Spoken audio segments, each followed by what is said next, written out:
Students, in this problem we need to find out electric force experienced by a infinite charged layer kept in external electric field which is uniform. Okay, so the total data given in the problem is explained in the form of a figure. See students, I have taken, this is the sheet having thickness T or layer you can call, and it is given as long.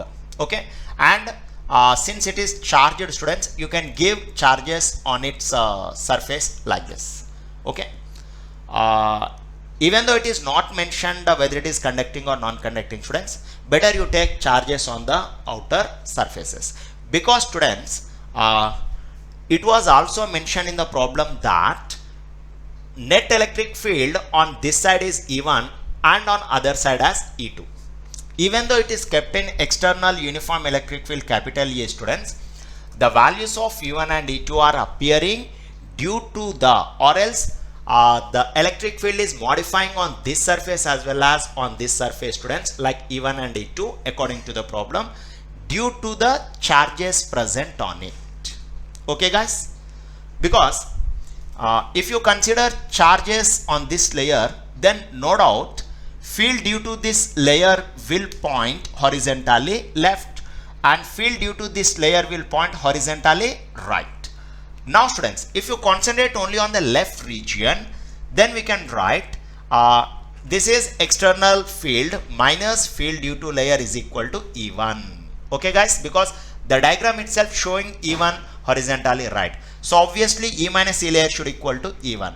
And meanwhile students, on right side, here again the charge field due to the charged layer will act away from it. So E as well as E layer are in the same direction. So you can write like this as E2. I hope you understand this first and second equation. Okay, just I found the net field on this charged surface, okay, and net field on this charged surface because of field due to the charges and external field. Okay, so from the figure you can write E1 as like this, E2 as like this. E1, E2 were mentioned in the problem, that's why I have taken it as E1 and E2. Now students, the purpose of writing first and second equation is, on adding these two we are getting E value na, because students, we were asked to find out force per unit area of this charged infinite layer. Okay, so for finding force per unit area, okay, we require capital E value in terms of E1 and E2. That's why we have did this mechanism on left side and right side, through which we have written first and second equation. Then we found capital E in terms of E1 and E2. Okay students, now because guys, force acting on any charged particle or charged surface kept in external electric field is given as F is equal to QE. So this is a formula usually we will use from electrostatics. Okay guys, so no doubt we got external uniform electric field in terms of E1 and E2 by applying this equation on left side, this equation on right side. I hope you people understand what I am explaining here. Okay, now students, you consider a Gaussian surface. Okay, no doubt according to the given structure we will get a capsule shaped Gaussian surface. And listen guys, flux is expected only across this cross section. We cannot expect any flux across the curved surface area. So this is a Gaussian surface present inside the sheet having thickness T.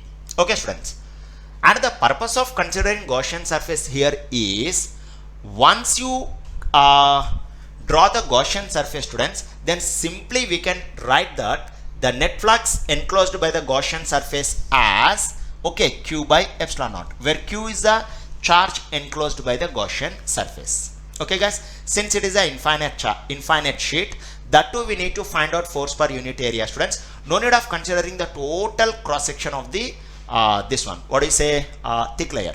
Only a little portion, unit area is enough. Okay guys, so that's why we found a capsule kind of Gaussian surface here. We have drawn capsule kind of Gaussian surface. Now after drawing by using Gauss law, simply you can write charge enclosed by epsilon naught. So Q is the charge enclosed by this Gaussian surface. Okay, that value anyway we cannot find data is not sufficient for finding Q, students, but anyway you keep Q as it is. But listen guys, since we know electric field on this side, electric field on this side, as well as their cross sections are A and A, vectorially this A will point left side, this A will point right side. Therefore students, the net flux enclosed can be written in this way, because guys we also know that flux is equal to E dot A or else EA cos theta. That formula we know. So by using that, students, try to find out the net flux. So if you take this as positive guys, this flux will be negative, because here electric field and area are in the same direction. Theta will be 0, but here theta will be 180 degrees, students. Then we can write net flux enclosed by the Gaussian surface is equal to, this is a value, and you can generalize this is equal to Q by epsilon naught. Means even you can equate these two, students. Okay, that's it. So this is a flux calculation. And again students, from Gauss law itself we know that E into A, where A is the Gaussian surface area, is equal to Q by epsilon naught.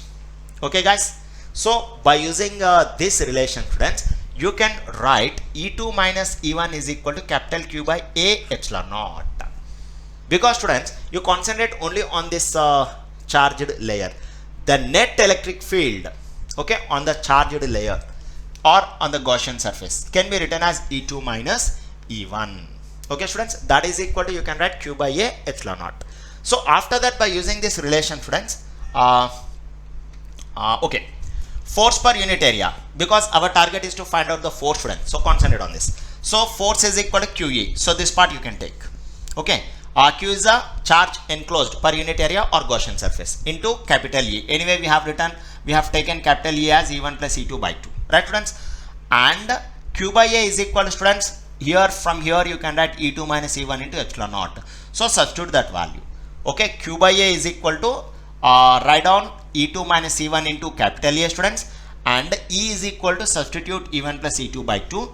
Then finally you are going to get F by A is equal to half epsilon naught E2 square minus E1 square. So this is a result.